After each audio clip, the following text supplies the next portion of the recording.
Kino sama si Olip ikut juga kan? Ya ikut lah, nah ada di kamar kamu. Yaudah, Kona pulang deh. Yaudah ya. Aduh, gua suruh balik dulu nih. Saudara gua datang dari Jakarta. Saudara lu yang bikin sahabat gua diusir dari rumahnya, hah? Udah deh, jangan bikin keruh deh. Itu sama aja lu mancing emosi gua. Ya udah sono, nggak usah balik lagi lu. Iya, kenapa lu sih yang sewot? Udah, udah sono nak. Ya udah ya, iya. Begini amat kamar si Kona. Bagusan kamar kita ya kak. Ayo ingat, rumah kita udah disita. Jadi jangan suka ngeledekin rumah orang deh. Ya kali si Mama nggak beli rumah lagi kak. Uang dari mana si Mama? Gue gak percaya hari itu bisa sipsert itu. Semua berawal dari kabar kalau si Peot sama Pak Rungkat tiba-tiba hilang, kayak ditelan bumi. Awalnya gue kira cuma drama kecil, tapi makin lama makin aneh.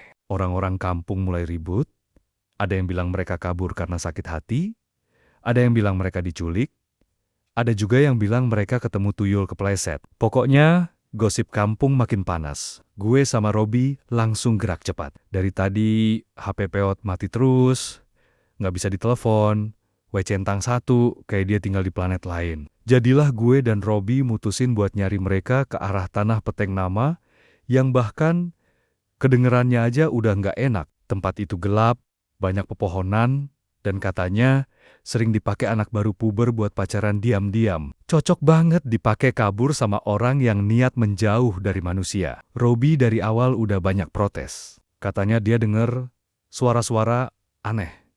Katanya ini bukan ide bagus. Katanya ini bisa bikin kita diculik genderuwo. Gue bilang aja, Bi, kalau diculik genderuwo, minimal lu jangan teriak, malu-maluin. Dia makin deg-degan. Tapi tetap ikut, namanya juga Robi. Penakut tapi setia.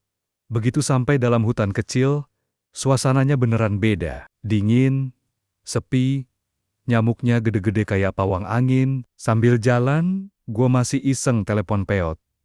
Padahal gue tahu hasilnya nihil, dan bener, mati lagi. Robi ngedumel. Gue pura-pura sok berani, padahal gue sendiri juga merinding tiba-tiba.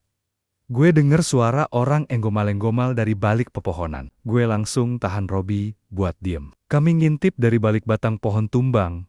Dan ternyata, alhamdulillah ketemu juga. Pak Rungkat lagi mondar-mondir, kayak setrikaan rusak. Sementara Peot duduk di tanah sambil elus betis, kayak habis maraton 15 km. Pak Rungkat kesel banget. Dia mengutuk kehidupan, mengutuk nasib, dan terutama mengutuk Jayel, si anak kampung yang paling sering bikin ulah. Dari nada suaranya, gue bisa rasa sakit hati Pak Rungkat. Orang sebaik dia dituduh maling kotak amal. Wajar kalau dia mau kabur ke planet lain. Waktu gue dan Robi mau deketin mereka, Robi injek ranting keras. Krek! Spontan dua orang itu kaget setengah mati. Peot langsung nyebut genderuwo. Pak Rungkat siap-siap mau lempar sandal. Gue buru-buru keluar sambil angkat tangan. Pak, ini gue, Dot. Robi di belakang gue kayak anak ayam hilang. Setelah itu suasana mulai adem. Kami semua duduk bareng di bawah pohon. Perlahan, Pak Rungkat curhat panjang lebar soal sakit hatinya. Gue dengerin baik-baik. Peot juga kelihatan letih banget, tapi dia tetap berusaha nenangin Pak Rungkat. Orang kayak Peot tuh kalau baik, baik banget. Kalau bego, ya itu sering juga. Akhirnya gue bilang, Pak, kita pulang yuk, kita jelasin ke orang kampung. Kita benerin semua. Robi ikut nyemangatin. Peot bilang, betisnya hampir copot. Jadi ya mau nggak mau mereka setuju buat balik. Belum jauh kami melangkah keluar dari hutan, tiba-tiba dari kejauhan, ada suara teriakan di O-O-O-O-O-O-T. P-A-A-A-K-A. K-A. Suara cempreng itu cuma bisa berasal dari satu orang. Kona. Dia lari kayak habis balapan sama motor bebek, ngos-ngosan, muka keringetan. Tapi tetap semangat ngegas. Dan ternyata dia bawa kabar penting sekali. Dengan napas megap-megap, dia bilang, pelaku kotak amal udah ketahuan. Kami semua nge-freeze. Gue nunggu sambil tegang, kayak nonton final Piala Dunia.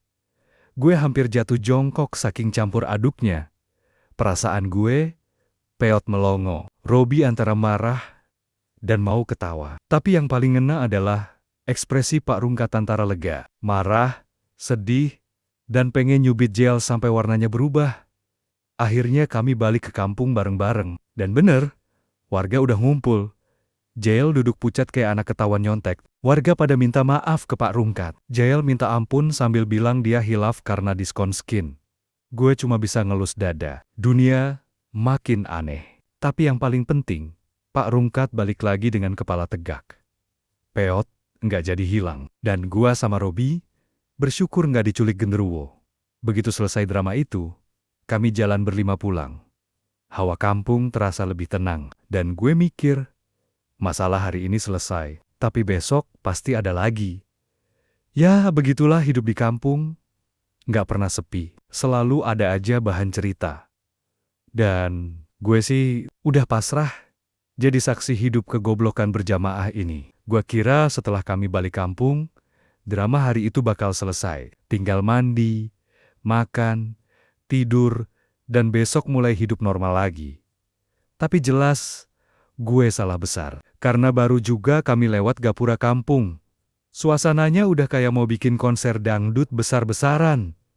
Lampu-lampu rumah nyala semua. Orang-orang ngumpul di balai warga. Kursi plastik dikeger kipas angin muter-muter ngacak. Suara bayi nangis, suara emak-emak gosip. Lengkap, pokoknya suasananya meriah. Tapi vibes-nya sidang mendadak. Dan di tengah ruangan, ada Jael.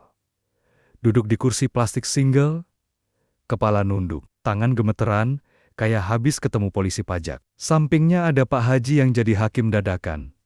Padahal, beliau kerjanya cuma ngurus masjid. Tapi di kampung, jabatan bisa berubah sesuai kebutuhan. Begitu kami masuk, semua warga langsung nengok, kayak kami rombongan ninja, baru pulang dari misi rahasia. Pak Haji berdiri dan bilang, "Alhamdulillah, Pak Rungkat sudah ditemukan." Semua warga tepuk tangan. Dramatis banget kayak acara TV. Gue lihat Pak Rungkat nahan senyum. Tapi gue tahu dia masih campur aduk. Lelah mental, lelah fisik, lelah difitnah. Kursi tambahan disiapin buat kami. Gue duduk paling ujung, Robi di sebelah gue, Piot di sebelah Robi. Piot langsung beselan nafas. Betisnya masih tremor habis kabur. Sidang pun dimulai. Pak Haji buka dengan suara berat. "Baik, untuk semua warga, kita akan meluruskan kejadian sore tadi. Ada kesalahpahaman terkait kotak amal masjid." Lalu beliau nengok ke Jael, yang masih nunduk kayak ayam disiram hujan, dan pelakunya sudah mengaku. Semua warga langsung komat kamit. Ada yang bilang, "Astagfirullah."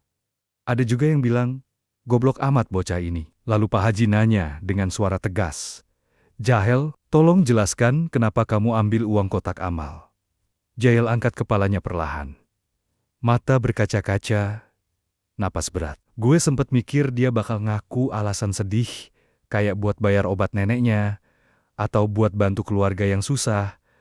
Tapi ternyata buat beli skin Alucard, Pak. Suasana mendadak hening banget. Sampai-sampai gue bisa dengar suara jangkrik yang nganggur di luar balai warga. Pak Haji nutup muka, mungkin dia lagi mikir kenapa Tuhan uji kesabarannya hari itu.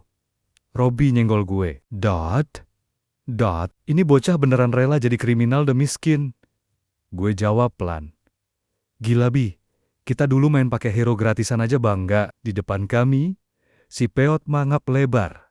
Shock sampai lupa napas. "Anjir, jadi betis gue mau copot tadi cuma gara-gara skin." Sementara itu, Pak Rungkat akhirnya berdiri.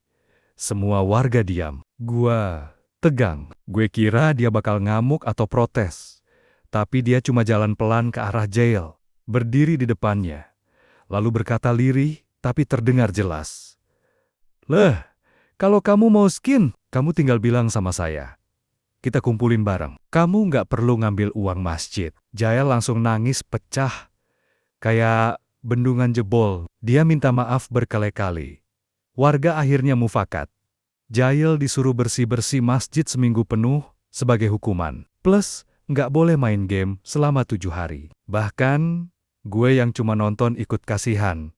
Soalnya hukuman seminggu tanpa game itu lebih kejam daripada hukuman penjara. Setelah itu, musyawarah selesai. Orang-orang mulai bubar sambil ngegosip.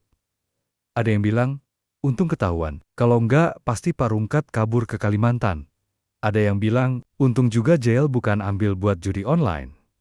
Ada juga emek-emek yang bilang, tuh kan, makanya jangan main game mulu. Nanti jadi telul. Gue cuma geleng-geleng. Begitu kami keluar, angin malam terasa lebih hangat. Lampu-lampu rumah mulai dimatiin satu-satu.